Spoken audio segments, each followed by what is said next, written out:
எதிர்ப்போம் எதிர்ப்போம் புகையிலையை எதிர்ப்போம் தமிழக அரசே பள்ளிக்கு அருகில் புகையிலை பொருட்கள் விற்பனையை கட்டுப்படுத்து. பொதுநல தொண்டு நிறுவனம் ஒரு நிறுவனம் செய்த ஆய்வில் 100 மீட்டருக்குள்ளே புகையிலை பொருட்கள் பள்ளி கல்லூரிகள் இருக்கும் இடங்களில் விற்கக்கூடாது என்ற ஒரு சட்டம் இருக்கிறது. ஆனால் அந்த பொதுநல நிறுவனம் செய்த ஆய்வில் 98% இந்த சட்டம் மீறப்பட்டிருக்கிறது. அத்தனை பள்ளிகள் கல்லூரிகளுக்கு பக்கத்தில் இருக்கும் இந்த கடைகளில் புகையிலை பொருட்கள் விற்கப்படுகிறது. மருத்துவர் என்ற முறையில் சொல்கிறேன், இந்த புகையிலை பொருட்களினால் புற்றுநோய் வருகிறது, மாரடைப்பு வருகிறது, பக்கவாதம் வருகிறது, ஏன் மலட்டுத்தன்மை கூட வருகிறது.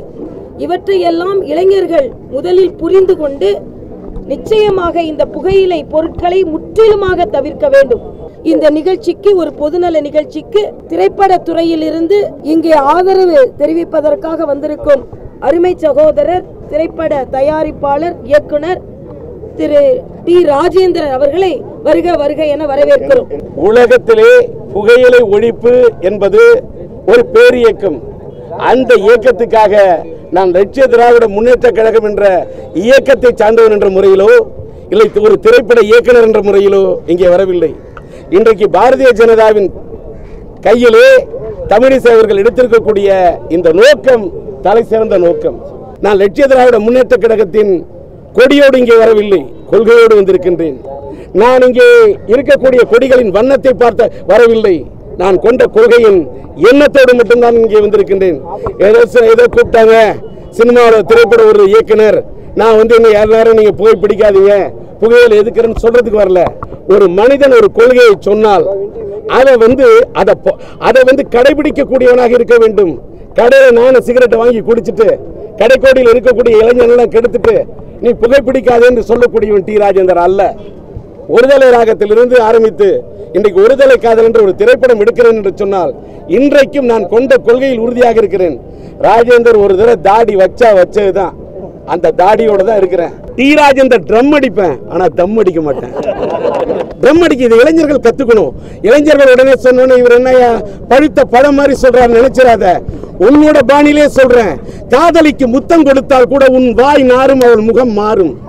இந்த புகையிலையும் இந்த புகையும் ரத்தத்தையும் கெடுக்கும், உன்னுடைய காதலிக்கு நீ கொடுக்கும் மொத்தத்தையும் கெடுக்கும். காதலியானாலும் சரி மனைவியானாலும் சரி முத்தம், அதை தான் சொல்லி தரணும். சும்மா இது இந்நேரம் நான் பேசுறேன், இப்ப ஏன் இதை சொல்றேன்? எதுகை மோனை என்பது வார்த்தை மட்டுமல்ல, வார்த்தைக்குள் தான் வாழ்க்கை இருக்கிறது. அதனால ஒண்ணு சொல்றேன், சிகையும் நகையும் பெண்ணுக்கு அழகு, வீண் தகையும் புகையும் ஆணுக்கு கேடு. அதனால நகைத்தால் ஆனந்தம் வரும், புகைத்தால் ஆரோக்கியம் கெடும்.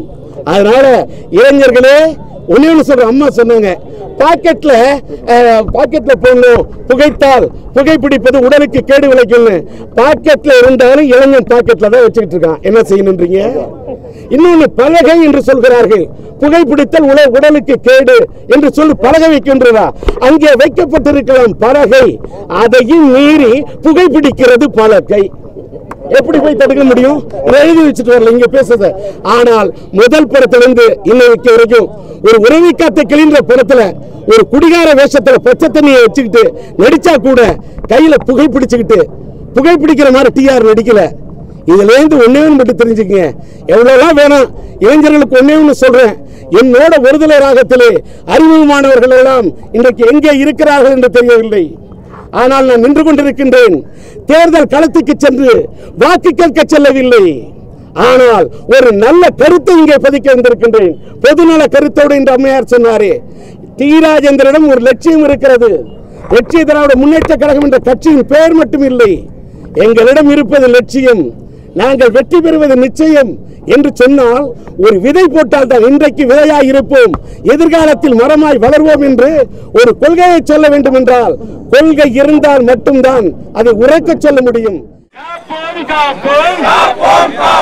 இளைஞர்களை காப்போம், தடுப்போம், புயலையை தடுப்போம், காப்போம் காப்போம் இளைஞர்களை காப்போம் புகையிலை அது நமக்கு பகையிலை